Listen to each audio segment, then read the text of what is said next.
Hello, Jeremy Karpf here, producer for CLNS Radio, the leading online provider of audio and visual coverage of the Boston sports.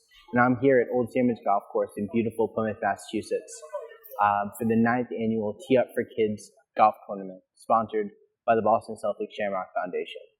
With just 5 days until training camp kicks off next Tuesday, it was a great opportunity to talk with Coach Brad Stevens, player Tyler Zeller, and owner Wyc Grousbeck about the upcoming season.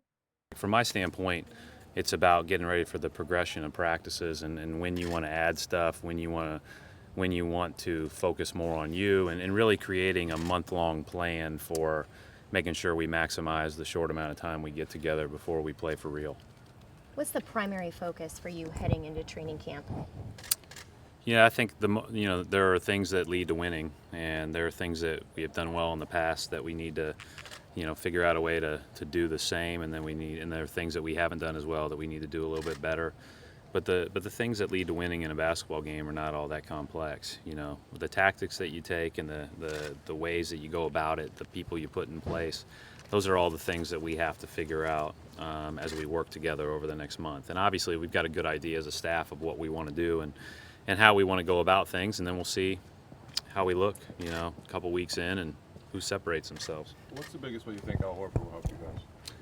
Yeah, I think it's a number of ways, but he's a good fit for how we play on both ends of the court. So the basketball stuff's the basketball stuff, but then I think the idea that he's just won at such a high level for his whole career, and that's what he's driven by, and when you've got a guy that is as accomplished as him, both from a winning standpoint and an individual accolade standpoint, and a relatively young team around him, I think that's a good example to set. Externally, people have been writing about us, but they've been saying we're in the top 10 of the league, or the top part of the league. They're not saying we're the best in the league, and we live to be the best in the league. So I think we're going to try to keep building this year, but people are excited. It's a good bunch of guys, great coach, great young talent, so we'll see what happens. This summer, you guys were swinging for the fences with the type of players that you guys were looking to attract. You got one of the bigger fish in Al Horford. Overall, how was this offseason, just from your perspective, for this franchise? Well, it was a nice. It was really nice to get Al, and his family is incredible. We spent time with him, had dinner with him, gotten to know him. They're just great people. So, really great to add Al. We tried to add another guy.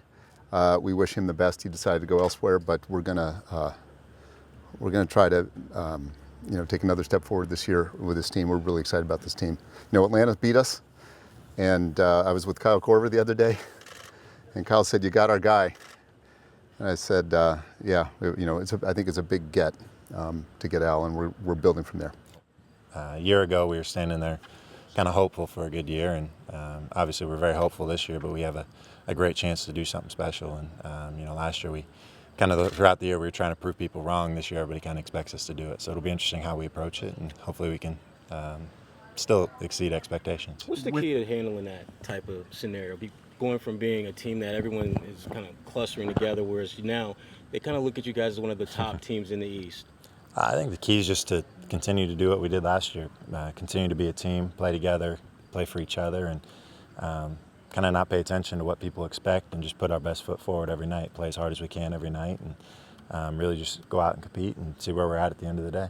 We had a pretty good idea when we drafted him that he was a guy that had a lot of ability, especially in transition, and then has the ability as a defender to switch and do those types of things. But we also knew that he was 19 years old, had a thirst for getting better, and that's going to be imperative. Like he's a young guy in a man's league, and so he's got to get a lot better. And so again, time will tell with him, but he certainly has a high upside. As a coach, talk a little bit about the balance that has to be struck with, recognizing the fact that you are talking about a 19-year-old kid, but still, as you said, it's a man's league.